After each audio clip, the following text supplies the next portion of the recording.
स्वागत है आप सभी का। हम लोग आज इकोलॉजी का एक एबायोटिक फैक्टर पढ़ने जा रहे हैं और जिसका कि नाम है लाइट। हम लोगों ने अपना लाइव बैच का रजिस्ट्रेशन प्रारंभ कर दिया है।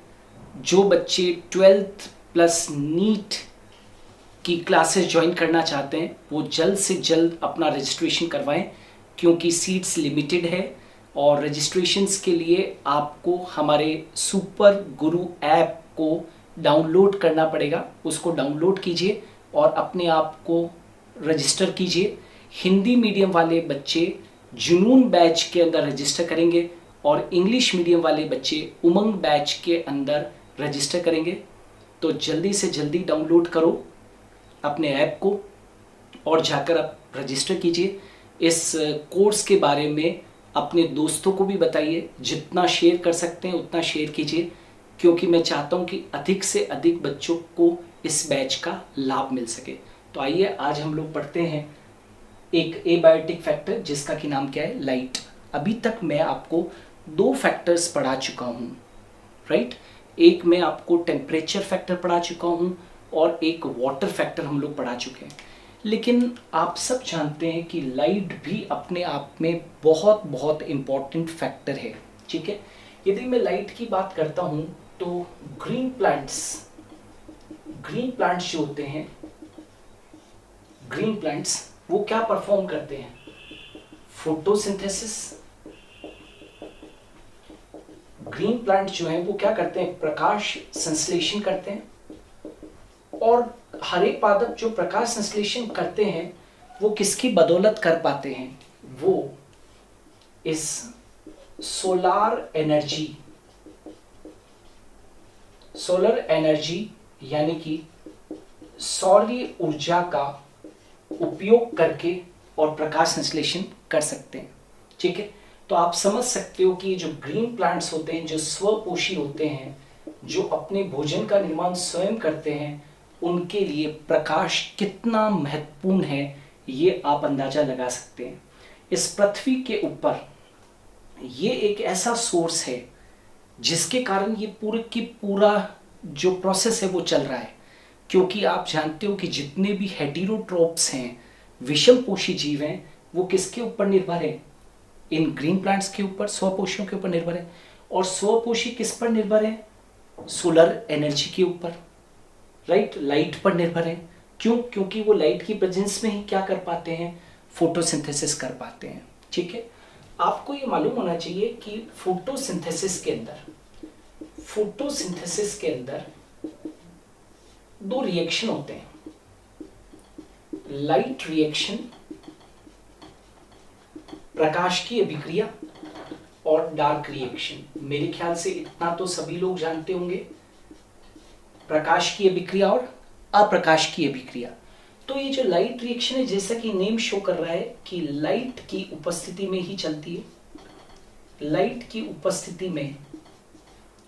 उपस्थिति में संपन्न होती है। और जब लाइट रिएक्शन चलता है तो इस लाइट रिएक्शन के अंदर ATP व NADPH2 का निर्माण होता है। ATP और NADPH2 का क्या होता है भाई, निर्माण होता है। और लाइट रिएक्शन के अंदर लाइट की उपस्थिति में ये जो ATP और NADPH2 बनती है, इसका उपयोग डार्क रिएक्शन के अंदर CO2 के फिक्सेशन के लिए होता है, ठीक है। NADPH2 व ATP का उपयोग डार्क रिएक्शन में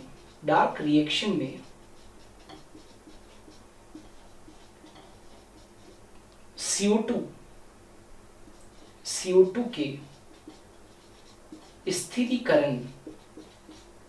के स्थिरीकरण के लिए होता है। और आप जानते हो कि जब CO2 फिक्सेशन होगा तभी तो फूड का फॉर्मेशन होगा। यानी कि ये बात तो तय हो गई कि फोटोसिंथेसिस के लिए सोलर एनर्जी जो है वो बहुत बहुत इंपॉर्टेंट है। और फोटोसिंथेसिस के अंदर जो लाइट रिएक्शन होता है, जिसके लिए लाइट की उपस्थिति बहुत अनिवार्य है, लाइट की उपस्थिति में जब लाइट रिएक्शन होगा तो एटीपी और NADPH2 बनेगा, और एटीपी और NADPH2 का उपयोग डार्क रिएक्शन में CO2 के स्थिरीकरण के लिए होगा, और डार्क रिएक्शन के अंदर भोजन का क्या होगा, निर्माण होगा। ठीक है, तो इसका मतलब फोटोसिंथेसिस के लिए लाइट बहुत इंपॉर्टेंट है।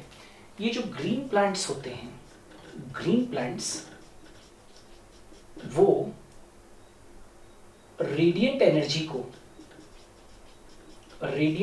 को केमिकल एनर्जी में बदल देते हैं, या यूं मैं कह सकता हूं कि जो ग्रीन प्लांट्स होते हैं वो इस सौर्य ऊर्जा को रासायनिक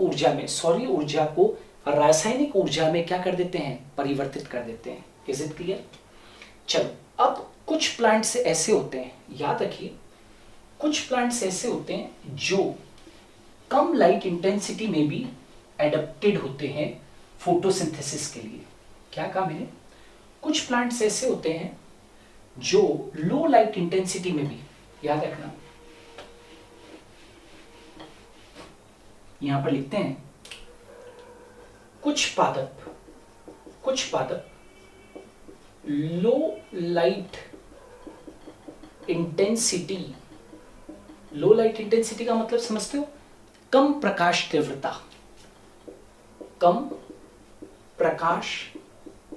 तीव्रता। कुछ पादप लो लाइट इंटेंसिटी में भी प्रकाश संश्लेषण के लिए अनुकूलित होते हैं, यानी कि एडेप्टेड होते हैं। समझ में आ रहा है? कुछ ऐसे प्लांट्स होते हैं जो लो लाइट इंटेंसिटी में भी प्रकाश संश्लेषण के लिए अनुकूलित होते हैं, राइट? ऐसे पादप बड़े वृक्षों की छाया में उगते हैं, तो इनको बहुत कम प्रकाश तीव्रता मिलती है, लेकिन उस कम प्रकाश तीव्रता में भी ये क्या हो जाते हैं, प्रकाश संश्लेषण के लिए अनुकूलित होते हैं। ठीक है, चलो अब आगे बढ़ते हैं कि ये जो प्रकाश है, प्रकाश का काल, जिसको कि हम क्या बोलते हैं, फोटो पीरियड। प्रकाश का काल यानी कि फोटो पीरियड, या जिसको कि हम दीप्तकालिता बोलते हैं। प्रकाश का काल पादपों में पुष्पन के लिए महत्वपूर्ण होता है। क्या कहा? प्रकाश का काल यानी कि फोटो पीरियड पादपों में पुष्पन के लिए क्या होता है, बहुत बहुत महत्वपूर्ण होता है। मतलब जब तक प्रॉपर लाइट नहीं मिलती है तो कई पादप पुष्पन नहीं करते हैं। तो इस दीप्तकालिता के आधार पर, याद रखना, दीप्तकालिता मतलब फोटो पीरियड के आधार पर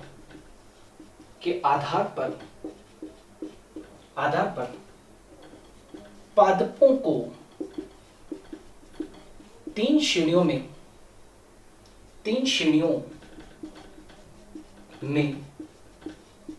विभक्त किया गया है। क्या कहा मैंने? दीप्तकालिता के आधार पर पादपों को तीन श्रेणियों में विभक्त किया गया है। कौन कौन से? Number 1, SDP. एसडीपी का मतलब होता है शॉर्ट डे प्लांट। अल्प दीप्तकाली पादप। फिर है एलडीपी यानी कि लॉन्ग डे प्लांट, अर्थात दीर्घ दीप्तकाली पादप। और फिर है डे न्यूट्रल प्लांट, दे न्यूट्रल प्लांट, यानी कि दिवस निरपेक्ष पादप। ठीक है, ये जो शॉर्ट डे प्लांट है इसका आपको एक उदाहरण देता हूं, जैसे धतूरा, लॉन्ग डे प्लांट का आपको एक एग्जांपल देता हूं, जैसे राई, मूली। इसका एक और एग्जांपल लिखते हैं, ज़ैंथियम। दिवस निरपेक्ष पादप का एक उदाहरण देता हूं, जैसे तंबाकू और टमाटर। समझते हो ये क्या है? ये जो प्लांट्स है इनको अल्पकाल का क्या चाहिए? प्रकाश चाहिए। मतलब इनको पुष्पन के लिए क्रांतिक काल से कम का प्रकाश चाहिए, 12 घंटे से कम का प्रकाश चाहिए। लॉन्ग डे प्लांट्स को 12 घंटे से अधिक का प्रकाश चाहिए, जिसको कि क्रांतिक काल कहते हैं, उससे अधिक का प्रकाश चाहिए। इनको 12 घंटे से कम लाइट मिलेगी तो ये पुष्पन करेंगे, इनको 12 घंटे से अधिक लाइट मिलेगी तो ये पुष्पन करेंगे। और डे न्यूट्रल प्लांट्स के ऊपर, दिवस निरपेक्ष पादपों के ऊपर दीप्तकालिता का पुष्पन के ऊपर कोई असर नहीं पड़ता है। समझ में आ रहा है? शॉर्ट डे प्लांट्स कब पुष्पन करेंगे? जब इनको कम लाइट मिलेगी। लॉन्ग डे प्लांट्स कब करेंगे? जब इनको ज्यादा लाइट मिलेगी। और डे न्यूट्रल प्लांट्स, इनके ऊपर प्रकाश की अवधि का यानी कि दीप्तकालिता का ज्यादा असर नहीं पड़ता है। तो अब आपने देखा, पहली चीज क्या देखी कि प्रकाश संश्लेषण के लिए बहुत महत्वपूर्ण होता है कौन? प्रकाश संश्लेषण के लिए बहुत इंपॉर्टेंट होता है। दूसरा आपने देखा कि प्रकाश का जो काल है, दीप्तकालिता जिसको कि कहते हैं, उसका पादपों में पुष्पन पर बहुत इंपॉर्टेंट क्या होता है? प्रभाव होता है। थोड़ा सा और आगे बढ़ते हैं। प्रकाश जो होता है वो वाष्पोत्सर्जन के लिए अनिवार्य होता है। वाष्पोत्सर्जन के लिए क्या होता है? अनिवार्य होता है। ये भी पढ़ते हैं अपने।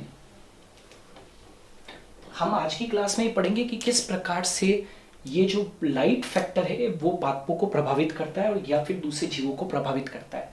अब मैंने क्या कहा, अगली चीज क्या कही मैंने कि प्रकाश वाष्पोत्सर्जन को भी प्रभावित करता है। वाष्पोत्सर्जन को भी प्रभावित करता है। कैसे? तो यहां पर लिख देता हूं, रंध्रों का खुलना व बंद होना प्रकाश पर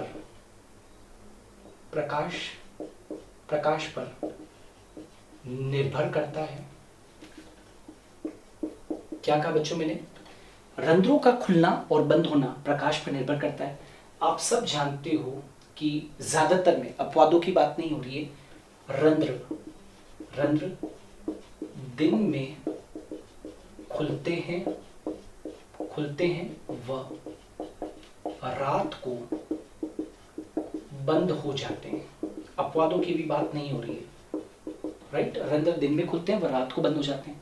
तो रंध्रों का खुलना और बंद होना ये भी किसके ऊपर निर्भर करता है? प्रकाश के ऊपर निर्भर करता है। क्लियर? चलो अब एक और केस में पढ़ाता हूं। यदि मैं जंतुओं की बात करूं, जंतु जो होते हैं, जंतु क्या करते हैं? अपनी दिन व रात की या यूं मैं कहूंगा कि जो जंतु होते हैं, जंतु इस प्रकाश को कैसे प्रयोग में लेते हैं? जंतु प्रकाश को दिन व रात में होने वाले परिवर्तन व ऋतु परिवर्तन, जंतु प्रकाश को दिन व रात में होने वाले परिवर्तन व ऋतु परिवर्तन को अपनी कई सारी क्रियाओं में काम लेते हैं। क्या काम लें? जंतु प्रकाश को दिन व रात में होने वाले परिवर्तन व ऋतु परिवर्तन को अपनी कई सारी क्रियाओं में भाग लेते हैं। इस पॉइंट को मैं कुछ इस तरीके से समझाता हूं,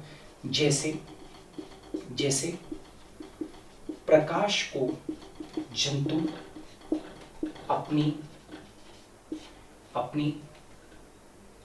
फॉरेजिंग हैबिट्स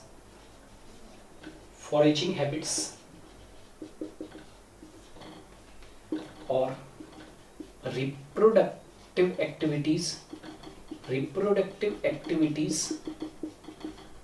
व प्रवासी एक्टिविटीज में काम लेते हैं। क्या काम है? जंतु प्रकाश को दिन व रात में होने वाले परिवर्तनों व ऋतु परिवर्तन को अपनी कई सारी क्रियाओं में भाग लेते हैं, है ना, कई सारी क्रियाओं में काम में लेते हैं।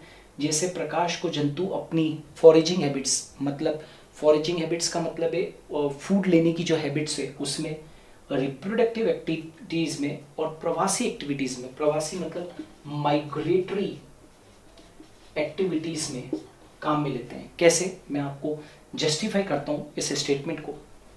आपने देखा होगा कि शाम होते होते, एक छोटा सा उदाहरण देता हूं, शाम होते होते यदि आप आसमान की तरफ देखेंगे तो पक्षी अपने घरों की ओर ऑटोमेटिकली चले जाते हैं। शाम को जैसे ही सूर्यास्त होता है तो आप देखोगे कि आसमान की तरफ पक्षी अपने अपने जो घोंसले हैं उनकी तरफ बढ़ते हैं।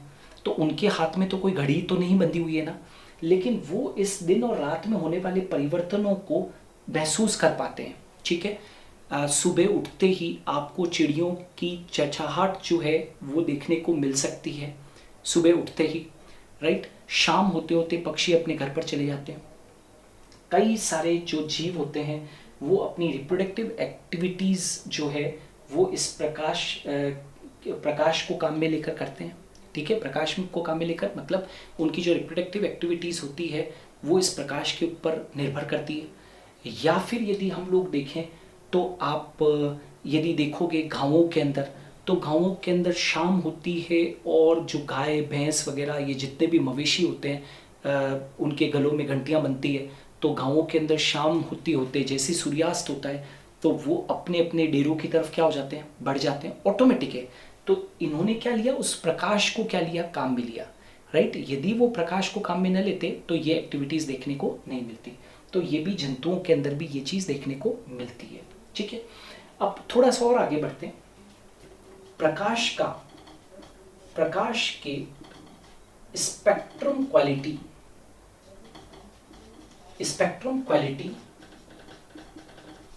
प्रकाश के स्पेक्ट्रम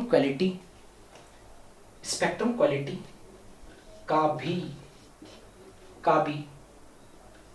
बहुत योगदान होता है।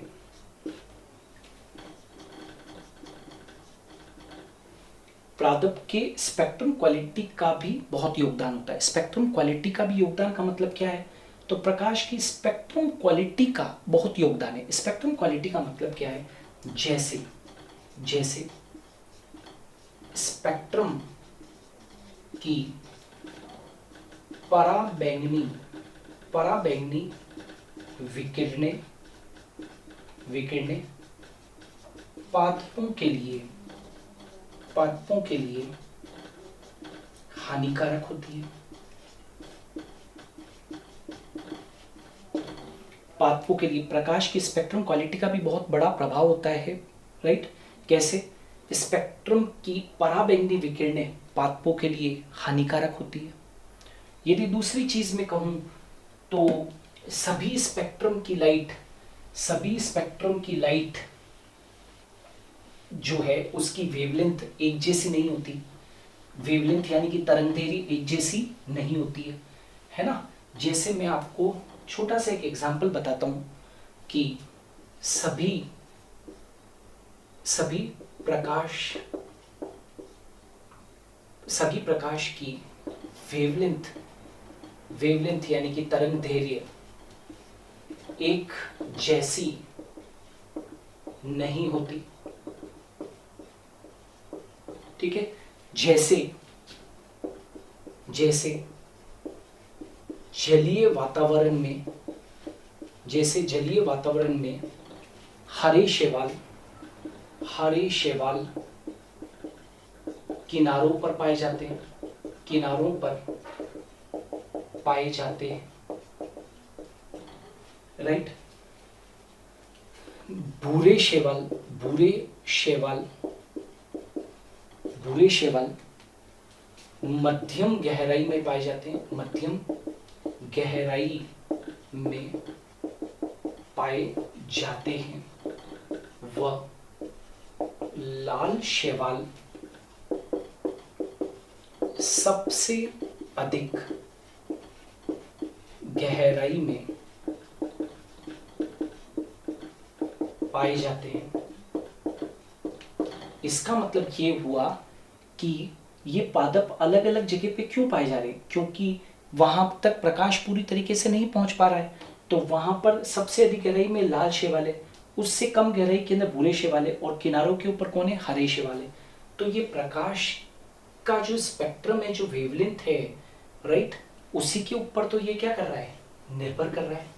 तो ये भी आप लोग ध्यान रखना कि सभी प्रकाश की वेवलेंथ एक जैसी नहीं होती है। अच्छा, एक चीज याद रखो, जो विजिबल स्पेक्ट्रम ऑफ लाइट है, विजिबल स्पेक्ट्रम ऑफ लाइट है, वो कहां से कहां तक है, तो वो 390 से लगाकर और 760 nm तक होता है, विजिबल स्पेक्ट्रम ऑफ लाइट। इसमें से भी जो ब्लू लाइट है, ब्लू लाइट का स्पेक्ट्रम किसके बीच में होता है, 430 से 470 nm के बीच का होता है, और रेड लाइट का जो स्पेक्ट्रम है, वो 650 से 760 nm तक का होता है।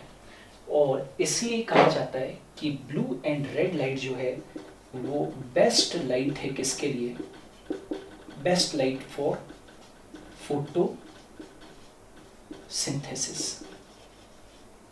ठीक है, तो ये प्रकाश का जो दृश्य स्पेक्ट्रम है वो 390 से 760 nm का है, वेवलेंथ का है। ब्लू लाइट का स्पेक्ट्रम क्या है, 430 से 470, रेड लाइट का स्पेक्ट्रम क्या है, 650 टू 760, और ये बेस्ट लाइट है किसके लिए, फोटोसिंथेसिस के लिए। तो ये भी आप लोगों को ध्यान रखना है। इतना ही नहीं, याद रखना, प्रकाश बीजों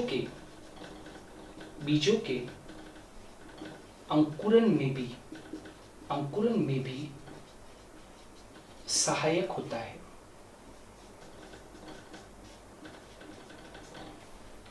प्रकाश बीजों के अंकुरन में भी क्या होता है, सहायक होता है। ऐसा देखा गया है कि ये बीजों के अंकुरन में भी सहायक है, राइट। प्रकाश पादपों के वृद्धि व विकास के लिए भी आवश्यक है। क्या कहा मैंने, प्रकाश पादपों के वृद्धि व विकास के लिए भी आवश्यक है। कुछ और चीजें भी पढ़ते हैं अपने इसके लिए।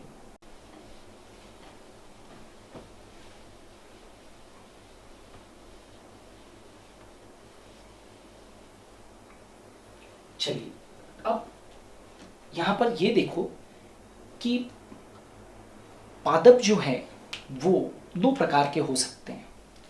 एक जो होते हैं वो कौन से होते हैं, प्रकाश प्रिय पादप, और दूसरे जो होते हैं वो कौन से होते हैं, छाया प्रिय पादप। जैसे कि नेम शो कर रहा है, प्रकाश प्रिय पादप, है ना। ये क्या करते हैं, ये प्रकाश में उगते हैं, जहां प्रॉपर प्रकाश होता है वहां पर ये उगते हैं, प्रकाश प्रिय पादप। जैसे कि उदाहरण के तौर पर सूरजमुखी, ये कैसा है, प्रकाश प्रिय पादप है। और यदि मैं छाया प्रिय की पादप की बात करूं तो ये छाया में उगते हैं, उदाहरण के तौर पर जैसे जामुन, आप जामुन को देखोगे तो ये ऐसा वृक्ष है जो छाया में उगना क्या होता है, छाया में उगना चाहता है, राइट। तो ये छाया प्रिय पादप और ये क्या हो गए, प्रकाश प्रिय पादप हो गए, ठीक है। थोड़ा सा और आगे बढ़ता हूं मैं।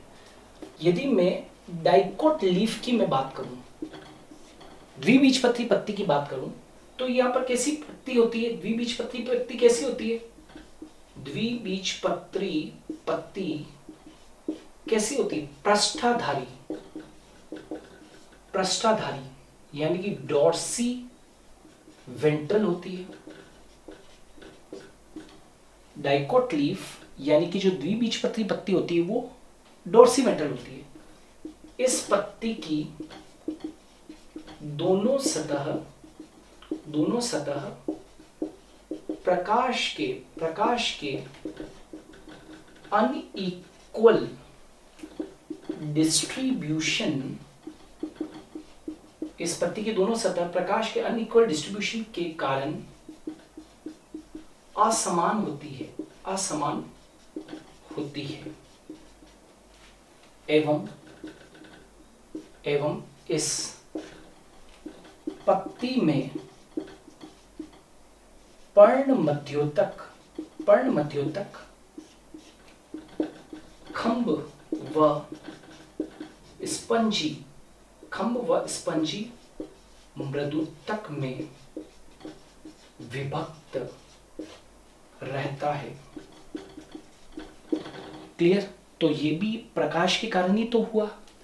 यदि मैं बात करता हूं मोनोकोट लीफ की, तो मोनोकोट लीफ यानी कि एक बीज पत्ती की यदि मैं बात करूं तो कैसी होती है, आइसोबाइलेटरल लीफ होती है, मतलब समद्विपार्श्विक पत्ती होती है, राइट। इस पत्ती की दोनों सतह कैसे होती है, दोनों सतह समान होती है क्योंकि पत्ती की दोनों सतह को समान मात्रा में प्रकाश मिलता है। तो आप देखोगे मोनोकोट लीफ की पोजीशन कुछ इस तरीके से होती है कि आइसोबाइलेटरल लीफ की पोजीशन कुछ इस तरीके से होती है कि दोनों ही सतह को समान मात्रा में प्रकाश मिलता है, तो दोनों ही सतह क्या होती है, समान होती है। जबकि डाइकोट लीफ की पोजीशन ही कुछ इस तरीके से होती है कि उसकी दोनों सतहों को क्या नहीं मिल पाता है, प्रकाश प्रॉपर नहीं मिल पाता है, और उसकी वजह से वो कैसी होती है, अनइक्वल होती है। तो इसका मतलब ये हुआ कि जो पत्तियों की आंतरिक संरचना है वह भी किससे प्रभावित हो रही है, प्रकाश से प्रभावित हो रही है। Are you getting. एक और आपको उदाहरण देकर समझाना चाहूंगा कि यदि मैं बात करूं, आपने कभी पांडुरित पादपों के बारे में सुना होगा। पांडुरित पादप, इटियोलेटेड प्लांट्स है ना, यहां पर मैं एक लिखता हूं, इटियोलेटेड प्लांट्स मतलब पांडुरित पादप। मतलब क्या होता है, पांडुरित पादप क्या होते हैं, प्रकाश की उपस्थिति में, प्रकाश की अनुपस्थिति में, प्रकाश की अनुपस्थिति में, प्रकाश की अनुपस्थिति में नवोद्भिद पादप कैसे हो जाते हैं, पीले हो जाते हैं।